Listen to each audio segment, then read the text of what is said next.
Hello friends, welcome to my YouTube channel Akshar Asthan. दोस्तों, सबसे पहले मेरा मैसेज कि यदि आपको बोर्ड के अक्षर साफ दिखाई न दें तो ऊपर जो 3 बिंदु हैं, डॉट्स हैं, उसको आप क्लिक करेंगे तो जो रेजोल्यूशन है वो खुलेगा। तो आप उसे 240 से 360 पे सेलेक्ट कर लीजिए तो आपको ये जो वीडियो है बिल्कुल क्लियर दिखाई देगा। ठीक है फ्रेंड्स, तो हम पढ़ रहे थे गुर्जर प्रतिहार वंश। दोस्तों, गुर्जर प्रतिहार वंश बहुत ही टिपिकल माना जाता है पढ़ने याद करने में। तो मैंने पिछले 2 वीडियो में पूरी कोशिश की है कि ये आपको इतना इजी लगे कि आप इसको आपको जो भ्रांति है मन में ये है तो ये दूर हो सके।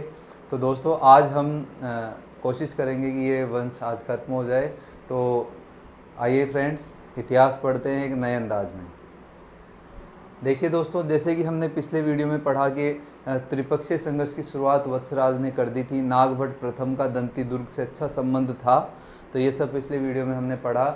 और जो त्रिपक्षीय संघर्ष है पाल, प्रतिहार और राष्ट्रकूट के मध्य शुरू हो गया।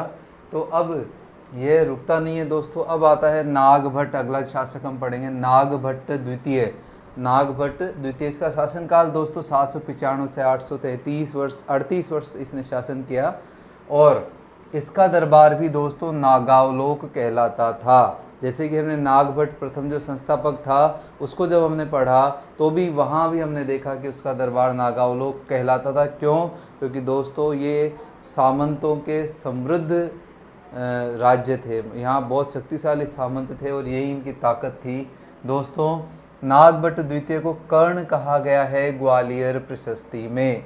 जैसे कि मैंने आपको कल भी बताया था कि ग्वालियर प्रशस्ति मिहिर भोज ने लिखवाई थी या आदिवरा ने लिखवाई थी। तो जब आदिवरा जब तक चलेगा या आता है तब तक हम ग्वालियर प्रशस्ति के भरोसे रहते हैं। तो दोस्तों, कर्ण कहा गया है ग्वालियर प्रशस्ति में नागभट्ट द्वितीय को। ठीक है दोस्तों, अब जैसे कि हमने कल जो समकालीन 2 लेखक पढ़े थे और उसी की तर्ज पर नागभट्ट द्वितीय के समय की जो जानकारी दोस्तों मिलती है, ये मिलती है चंद्रप्रभ सूरी के प्रभावक चरित से। चंद्रप्रभ सूरी के प्रभावक चरित से इसमें यह वर्णन भी मिलता है कि नागभट्ट द्वितीय ने गंगा में जो है जाकर के और आत्महत्या की। तो ये जो जानकारी है या उसके जो मृत्यु संबंधित जानकारी है ये कहाँ से मिलती है दोस्तों? ये मिलती है प्रभावक चरित, प्रभावक चरित। और अब इसको दोस्तों याद कैसे करेंगे? देखिए बहुत सिंपल है। देखिए, चंद्रमा के प्रभाव से, चंद्रमा के प्रभाव से नागभट्ट द्वितीय ने क्या कर ली दोस्तों? सुसाइड कर ली। चंद्रमा के प्रभाव से नागभट्ट ने क्या कर ली दोस्तों? सुसाइड कर ली। तो इस प्रकार से हम तीनों चीज़ें याद एक साथ रख पाएंगे। यहाँ 2 क्वेश्चन याद होते हैं। पहला, अगर ये आए कि गुर्जर प्रतिहार वंश के शासक की जो सुसाइड की जो घटना है, आत्महत्या की जो घटना है, वह कहाँ से प्राप्त होती है, यह प्रश्न भी इससे क्लियर होता है। और दूसरा, यह जो पुस्तक है तो इससे नागभट्ट द्वितीय के समकालीन जो ये लेखक है तो यह भी परीक्षा में आ सकता है। तो चंद्र और प्रभाव। ठीक है दोस्तों, इसके बाद दोस्तों कन्नौज की बात कर रहे थे हम। वत्सराज ने कन्नौज जीत तो लिया था लेकिन ध्रुव से हार करके उसे मरु प्रदेश में जाकर के शरण लेनी पड़ी। तो नागभट्ट द्वितीय ने पुनः कन्नौज को जीता और इसको अपनी राजधानी बनाई। तो ये एक और यहाँ प्रश्न आता है कि कन्नौज को राजधानी किसने बनाई? तो इसका उत्तर हो जाएगा नागभट्ट द्वितीय। वहाँ वत्सराज ने केवल इसको विजय किया था सीमित समय के लिए। अब दोस्तों फिर वही समस्या इनके सामने आके खड़ी हो जाती है, राष्ट्रकूट। राष्ट्रकूट शासक गोविंद तृतीय उस समय ध्रुव था। यहाँ गोविंद तृतीय आता है तो दोस्तों 2 पे 3 भारी पड़ेगा ही पड़ेगा, सीधी सी बात है। तो नागभट्ट द्वितीय और गोविंद तृतीय। तो इस तरीके से हम देखते हैं कि गोविंद तृतीय ने क्या किया दोस्तों? धर्मपाल, जो कि हर बार हारता है, ज़्यादा याद करने की आवश्यकता नहीं है, और नागभट्ट दोनों को ही हरा दिया। लेकिन दक्षिण में कुछ ऐसी परिस्थितियां बनी उसके राज्य में कि उसको वापस लौटना पड़ा। इस प्रकार से दोनों को जीत करके वह पुनः लौट गया। जैसे ही वह लौटता है तो नागभट्ट द्वितीय पुनः आक्रमण करके कन्नौज पर अपना शासन अधिकार जो जमा लेता है। और ये सब जानकारी कहाँ से मिलती है? वही ग्वालियर प्रशस्ति से। ठीक है दोस्तों, तो यहाँ एक क्वेश्चन ये बनता है कि नागभट्ट द्वितीय का समकालीन राष्ट्रकूट कौन था? तो आपका उत्तर होगा गोविंद तृतीय। तो इसको याद कैसे करेंगे दोस्तों, नागभट्ट द्वितीय और गोविंद तृतीय, तो 2 और 3, ठीक है, नागभट्ट और गोविंद। और नागभट्ट और गोविंद ऐसे भी याद कर सकते हैं कि नागभट्ट जो कालिया नाग है उस पर गोविंद ने नृत्य किया था, तो नाग और गोविंद, ठीक है दोस्तों, जैसे भी आप याद रखना चाहें। और दोस्तों अब कुछ और जानकारियाँ मिलती हैं जो हम इसमें ऐड करेंगे। देखिए, चाकसू अभिलेख, चाकसू अभिलेख जो है ये है जयपुर में है दोस्तों, जयपुर में। यहाँ 2 प्रश्न तैयार होते हैं, एक तो चाकसू अभिलेख किस वंश से संबंधित है, तो ये भी क्लियर हो जाएगा अभी, और चाकसू अभिलेख जयपुर में है, और चाकसू अभिलेख में क्या मुख्य वर्णन है ये भी पता हम करेंगे। तो ये तीनों क्वेश्चन यहाँ से क्लियर होते हैं इसी जगह। देखिए, चाकसू जो अभिलेख है यह जयपुर में है, इसमें क्या वर्णन है दोस्तों कि शंकरगण नामक जो सामंत है उसने गौड़ को हरा करके, गौड़ का मतलब यहाँ बंगाल से है, तो बंगाल को हरा करके जो अपने स्वामी को समर्पित किया। तो किसने समर्पित किया दोस्तों, शंकरगण, ठीक है। तो याद कैसे करेंगे, बहुत सिंपल है दोस्तों, नाग किसके गले में रहता है, शंकरगण के, शंकर जी के।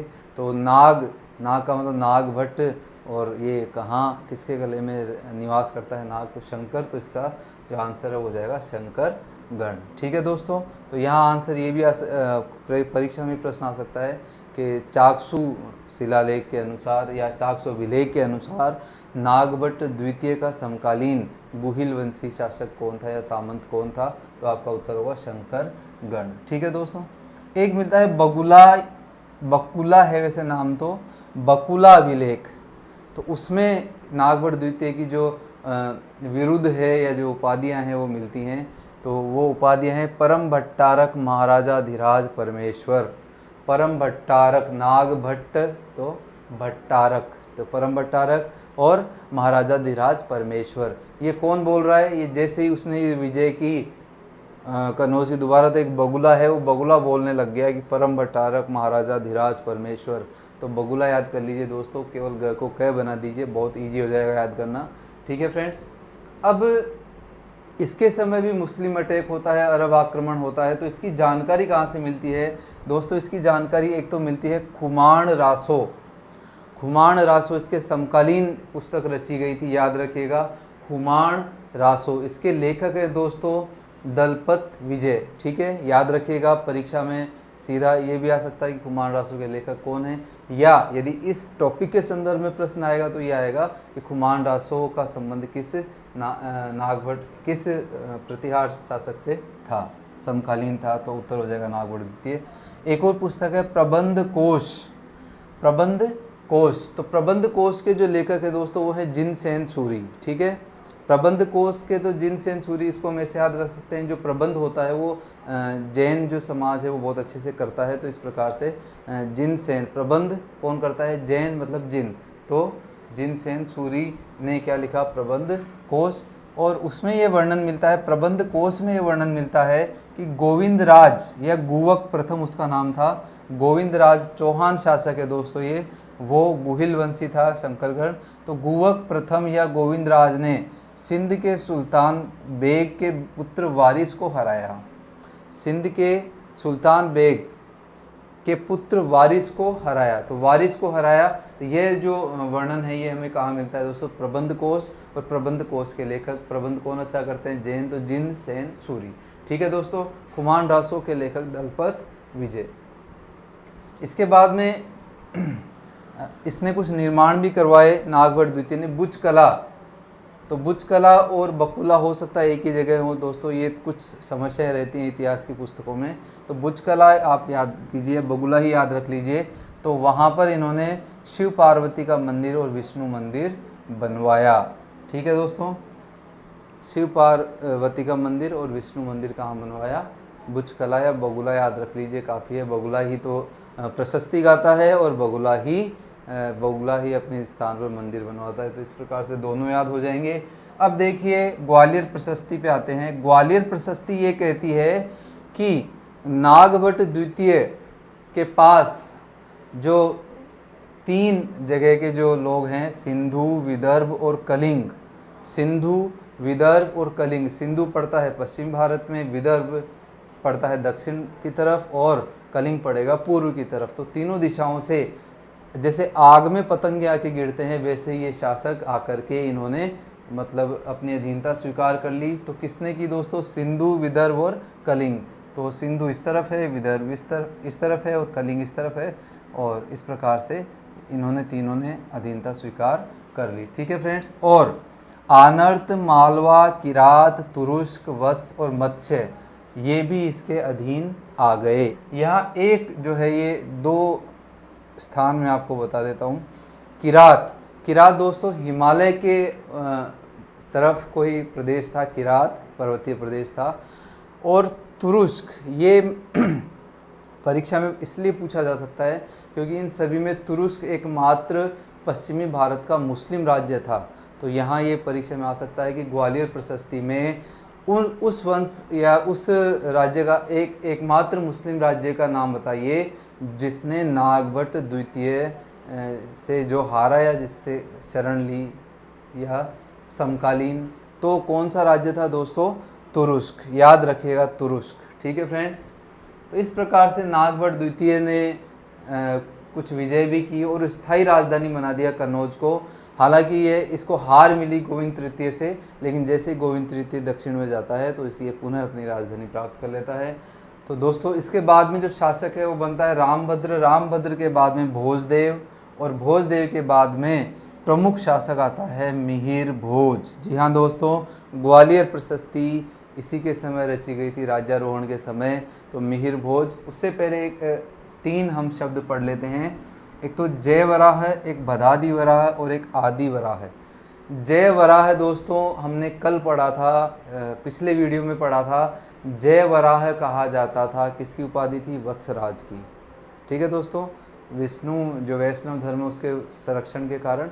और भदादी वराह कहा गया भोजदेव को, तो भय से भय हो गया। और आदि वराह कहा जाता है ग्वालियर प्रशस्ति में मिहिर भोज को। तो ये तीनों क्वेश्चन मिहिर भोज का जो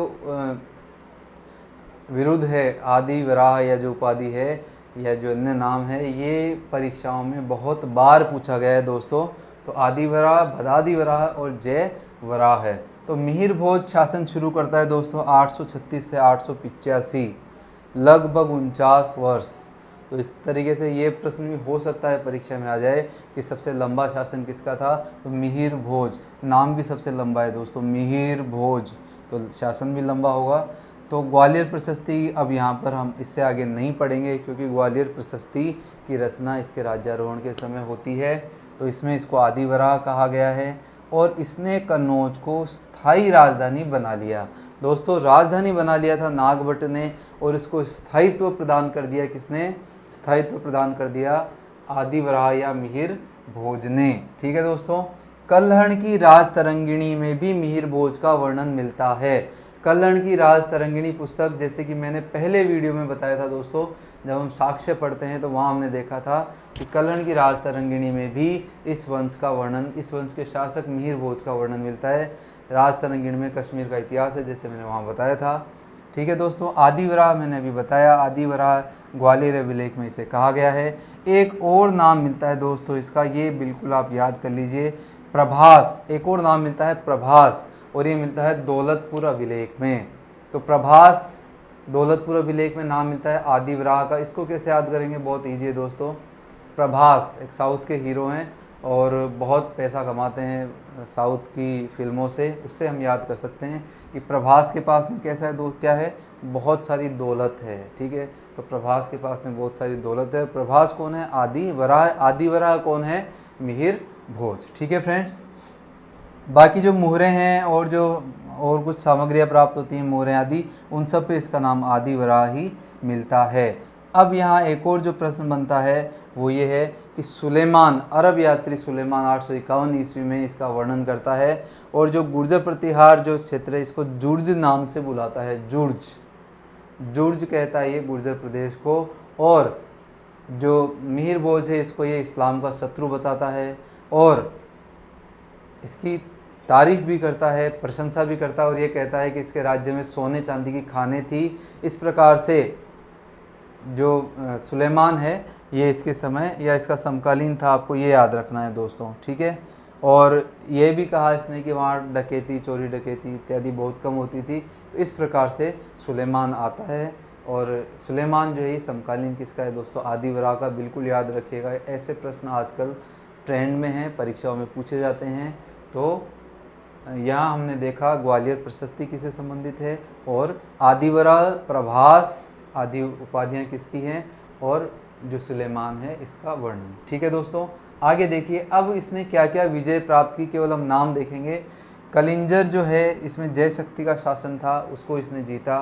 गुजरात में बाउक, बाउक का नाम सुना है दोस्तों आपने?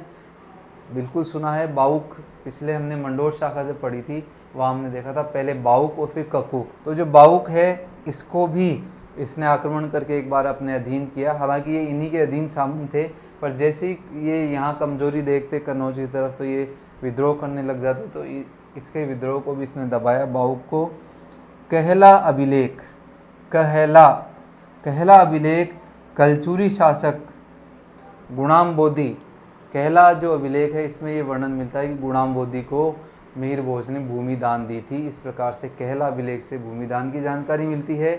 और बाउक जो है ये इसका समकालीन हो जाता है। इस प्रकार से एक और लेख मिलता है दोस्तों, पिहोवा, पिहोवा मिलता है हरियाणा से, वहाँ घोड़ों के क्रय विक्रय के संबंध में इसका लेख मिलता है। तो ये माना जाता है कि वहाँ तक इसका शासन था। एक और है चाटसू या चाकसू ही कहेंगे दोस्तों इसे भी, चाकसू अभिलेख, जैसे कि मैंने बताया जयपुर में। यहाँ भी एक शासक का सामंत ही कहेंगे, शासक नहीं कहेंगे अभी। तो जो सामंत है हर्षराज, तो हर्षराज का उल्लेख मिलता है, ठीक है दोस्तों। हर्षराज ने गौड़ को हरा करके और समर्पित किसको किया? मिहिर भोज को। तो देखिए थोड़ा सा आप अच्छे से इसको समझ लीजिएगा दोस्तों। नागभट्ट, नाग किसके गले में रहता है? शंकर के। चाकसू अभिलेख की बात कर रहे हैं, तो चाकसू अभिलेख में शंकरगण तो नागभट्ट से संबंधित है। और हर्षराज जो है यह मिहिर भोज से संबंधित। तो हर्षराज का संबंध मिहिर भोज से है, और शंकर का संबंध है गोविंद से, और माफ़ कीजिएगा नागभट्ट से। तो ये जो दोनों हैं, ये इनका वर्णन कहाँ मिलता है? चाकसू जयपुर के अभिलेख से, ठीक है दोस्तों। अब यहाँ एक बहुत बड़ी विशेषता, एक बहुत बड़ा चेंज आता है पॉलिसीज़ में, कि जो कन्नौज या जो गुजर प्रतिहार शासक थे, ये जहाँ हमेशा डिफेंसिव मोड में रहते थे। डिफेंसिव मोड का मतलब होता है दोस्तों रक्षात्मक नीति, मतलब कोई आक्रमण कर रहा है तो केवल उसे रक्षा करना। लेकिन यहाँ मिहिर भोज ने ऑफेंसिव नीति अपनाई और राष्ट्रकूटों पे जाकर के इसने आक्रमण किया और कृष्ण द्वितीय को हराया। कृष्ण द्वितीय इसका समकालीन था, उसको इसने हरा दिया। और देवपाल, नारायणपाल, ये जो बंगाल के शासक थे, धर्मपाल के बाद में देवपाल, उसके बाद में नारायणपाल, तो देवपाल और नारायणपाल को भी ये हराता है। और स्कंद पुराण एक पुराण का नाम है दोस्तों, स्कंद पुराण। इसमें ये वर्णन है कि मिहिर भोज ने अपना जो भार है, राज्य भार, ये है अपने पुत्र महेंद्रपाल को सौंप दिया और राज्य से इसने संन्यास ले लिया। तो इसको हम कैसे याद रख सकते हैं? स्कंद, स्कंद का मतलब होता है कंधे, तो अपने कंधों से भार उतार करके अपने पुत्र को दे दिया। तो ये जानकारी किससे मिलती है दोस्तों? ये मिलती है स्कंद पुराण से, ठीक है फ्रेंड्स। तो इस स्क्रीन पर जो है हमने दो शासकों के बारे में पढ़ा, नागभट्ट द्वितीय और मिहिर भोज।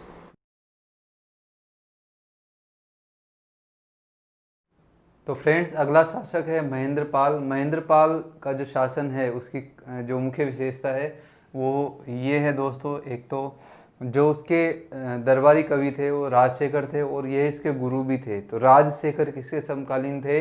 महेंद्रपाल के। ये आप बिल्कुल याद रखिएगा, ये परीक्षा में कई बार पूछा जाता है कि राजशेखर जो कवि है ये किसके दरबारी थे? महेंद्रपाल के। या किसके गुरु थे? महेंद्रपाल के। उन्होंने रघुकुल चूड़ामणि, निर्भय राज आदि कहा है इसमें अपनी रचनाओं में, रघुकुल चूड़ामणि और निर्भय राज। दोस्तों महेंद्रपाल के समय कन्नौज जो है यह हिंदू धर्म का सबसे बड़ा और हिंदू संस्कृति का सबसे बड़ा केंद्र बन चुका था। जैसे कि हमने अभी देखा कि जो पहले तो इसको राजधानी बनाया गया नागभट्ट द्वितीय द्वारा, और बाद में मिहिर भोज द्वारा इसे स्थायी राजधानी बनाया गया। तो ये अपने बिल्कुल चरम पर था दोस्तों महेंद्रपाल के समय। ठीक है फ्रेंड्स, ऊना से एक लेख मिलता है, उसमें काठियावाड़ जो गुजरात में है वहाँ दो शासकों का नाम मिलता है, बल वर्मा और अवनी वर्मा। ये दोस्तों उसके सामंत थे, तो ये जानकारी मिलती है ऊना से। एक सिमडोनी का लेख मिलता है ग्वालियर से, तो ये ग्वालियर विजय की पुष्टि इससे होती है सिमडोनी लेख से। ठीक है फ्रेंड्स, अब हम बात कर रहे थे, तो ऊना और सिमडोनी केवल आप याद रखिए। राजशेखर की बात कर रहे थे, तो राजशेखर की रचनाएं याद कर लीजिए दोस्तों। बाल कपूर का विशाल काव्य हर भवन में गाया जाता है या पढ़ा जाता है। बाल कपूर का विशाल काव्य हर भवन में पढ़ा जाता है। बहुत सिंपल सा है। बाल कपूर, जो कपूर है वो कैसा है, बाल, तो बाल कपूर का विशाल काव्य हर घर में, हर भवन में गाया जाता है या पढ़ा जाता है। तो देखिए, बाल से होता है बाल रामायण और बाल भारत, बाल रामायण और बाल भारत। ठीक है दोस्तों, अगली है कपूर। कपूर में आप ऐड कर दीजिए मंजरी, कपूर मंजरी। कपूर मंजरी के लेखक भी कौन है, राजशेखर। और इस पुस्तक की विशेषता है कि इस पुस्तक से हमें जानकारी मिलती है कि यह महेंद्रपाल के गुरु भी थे। ठीक है फ्रेंड्स, तो कपूर मंजरी आप याद रखिएगा। इनमें से हालांकि सभी याद रखनी है, ये परीक्षा के लिए उपयोगी हैं। विशाल, तो बाल कपूर जो है उसका विशाल काव्य, तो विशाल से है विद्वत्शाल भंजिका, विद्वत्शाल भंजिका। और विशाल काव्य, काव्य में आप मीमांसा ऐड कर दीजिए, काव्य मीमांसा। और हर भवन, हर से हर विलास और भुवन कोश। बाल कपूर का साइलेंट कर दीजिए, विशाल काव्य हर भवन। ठीक है, ये सारी इसकी रचनाएं होती हैं। अब देखिए, इसके बाद में जो शासक है वो भोज द्वितीय, जो कि कुछ खास महत्व का नहीं है। इसके बाद में आता है महिपाल प्रथम। महिपाल प्रथम का शासनकाल 914 से 943। इसे आर्यावर्त का महाराजाधिराज कहा गया है। यहाँ सबसे महत्वपूर्ण प्रश्न है, ये प्रश्न भी महत्वपूर्ण है कि आर्यावर्त का महाराजाधिराज पहली बार नाम आ रहा है। तो आर्यावर्त का महाराजाधिराज कहा किसे गया दोस्तों, महिपाल प्रथम का। और उससे महत्वपूर्ण प्रश्न है कि इसके समय अल मसूदी ने भारत की यात्रा की थी। अल मसूदी याद रखिएगा, बहुत महत्वपूर्ण प्रश्न है। हमने प्रथम वीडियो में भी इसके टॉपिक के में इस पर चर्चा की थी। मसूदी, मैं निकाल लीजिए, मैं का मसूदी और मैं से ही महिपाल, महिपाल प्रथम। ठीक है फ्रेंड्स, तो अल मसूदी की यात्रा इसके समय होती है। आगे हम देखते हैं, तो आगे हम और इसके बारे में चर्चा करते हैं। तो हल्लद एक अभिलेख है, हल्लद, हल्लद से भी महिपाल के जो राजारोहण की जानकारी है या महिपाल की जो जानकारी है इसकी पुष्टि होती है। यहाँ भी राष्ट्रकूट इंद्र तृतीय का आक्रमण होता है। राष्ट्रकूट शासक इंद्र तृतीय, तो दोस्तों तृतीय है तो फिर ये हराएगा डेफिनेटली। तो इंद्र तृतीय राष्ट्रकूट शासक ने इसको हराया और इसकी पुष्टि होती है कंबे के ताम्रपत्र से। और इसमें कहा गया है कि कालप्रिय मंदिर तक जाकर के जो इंद्र तृतीय इसकी सेना ने कालप्रिय मंदिर को तोड़ डाला। तो इस प्रकार से इसकी पुष्टि किससे होती है दोस्तों, कंबे के ताम्रपत्र से। तो इस प्रकार से हम देखते हैं कि महिपाल प्रथम का समकालीन कौन था दोस्तों, इंद्र तृतीय। ठीक है फ्रेंड्स, अब देखिए, और ये यमुना पार कन्नौज तक गया था इंद्र तृतीय, और कन्नौज को इसने तहस नहस किया था इंद्र तृतीय ने।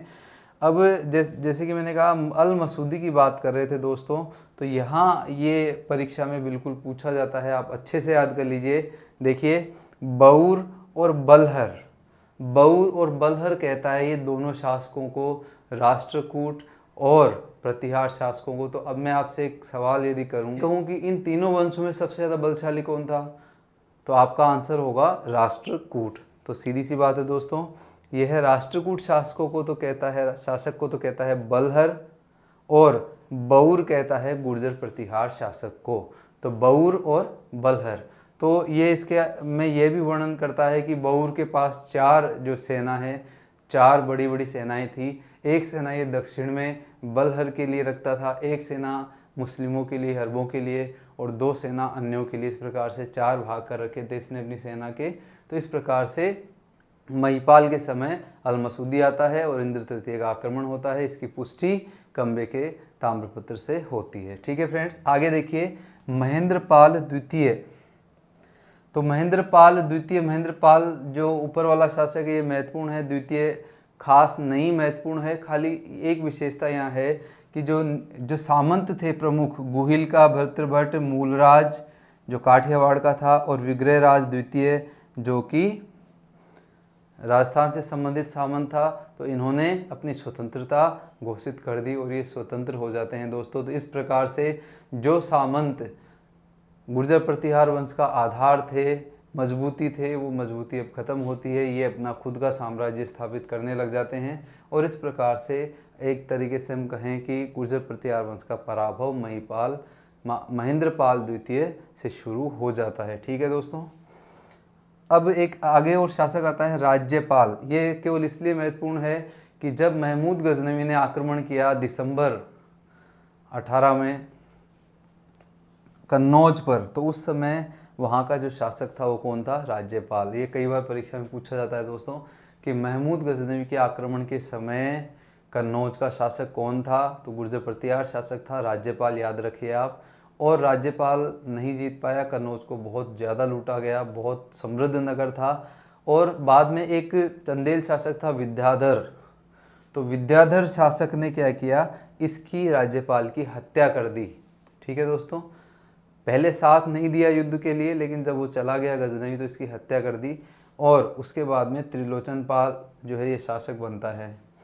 तो त्रिलोचन पाल के समय भी 1019 में पुनः महमूद गजनवी का आक्रमण होता है और वह पुनः कन्नौज को लूटता है। तो राज्यपाल और त्रिलोचन पाल, राज्यपाल के समय प्रथम आक्रमण, त्रिलोचन पाल के समय दूसरा आक्रमण। लेकिन ध्यान देने वाली बात दोस्तों ये है कि त्रिलोचन पाल के समय राजधानी बारी बताई गई है। त्रिलोचन पाल जो है उसके समय जो राजधानी है वो बारी को बताया गया है। बारी का मतलब है ये कोई स्थान था जो कि गंगा और सरयू नदी के तट पर था, मतलब हम उत्तर प्रदेश में चले जाते हैं तो बारी जो है ये राजधानी बताता है गुर्जर प्रतिहार वंश की। और कौन बताता है ये महत्वपूर्ण है, यह बताता है दोस्तों अल बरूनी। अल बरूनी महमूद गजनवी के साथ आया, बहुत विद्वान व्यक्ति था। इसने किताबुल हिंद या तारीख हिंद, बहुत जो कि प्रसिद्ध पुस्तक है इसके बाद ये पुस्तक इसने लिखी है, अपने सारे वर्णन इसने लिखे हैं। विद्वान था, संस्कृत भी इसने सीखी। तो ये जो अल बरूनी है वो कहता है कि त्रिलोचन पाल के समय जो राजधानी है इनकी गुर्जर प्रतिहारों की वो कन्नौज न होकर के क्या थी दोस्तों? बारी। ठीक है फ्रेंड्स, फिर हम चलते हैं अंतिम शासक पे। जी हाँ, यशपाल। दोस्तों यशपाल इस वंश का अंतिम शासक था, इस शाखा का अंतिम शासक था। गुर्जर प्रतिहारों का जो यश बहुत ज़्यादा बड़ा हुआ था एक समय, वह यशपाल के साथ ही समाप्त हो जाता है। यहाँ ये भी प्रश्न बनता है, गुर्जर प्रतिहार वंश की जो कन्नौज शाखा है उसका प्रथम शासक नागभट्ट प्रथम है और अंतिम शासक उसका यशपाल है। ठीक है फ्रेंड्स, ध्यान रखिएगा आप। तो यशपाल अंतिम शासक था। यशपाल के समय चंद्रदेव गढ़वाल ने 1093 में इससे कन्नौज छीन लिया और इस प्रकार से कन्नौज शाखा की समाप्ति होती है। दोस्तों इन तीनों वीडियो में मैंने गुर्जर प्रतिहार वंश को बहुत अच्छे से खंगाला है और कोशिश की है कि आपको बहुत अच्छे से समझ में आए। और मुझे आशा है कि आप ये वीडियो देखने के बाद जब आप गुर्जर प्रतिहार वंश पढ़ेंगे या इसके क्वेश्चन पढ़ेंगे तो आपके सारे क्वेश्चन सही होंगे। अगर आपको वीडियो अच्छा लगता है तो प्लीज़ चैनल को सब्सक्राइब कीजिए, लाइक कीजिए और अपने दोस्तों को ज़्यादा से ज़्यादा शेयर कीजिए ताकि उन्हें भी इसका लाभ मिले। तो देखने के लिए धन्यवाद। जय हिंद, वंदे मातरम।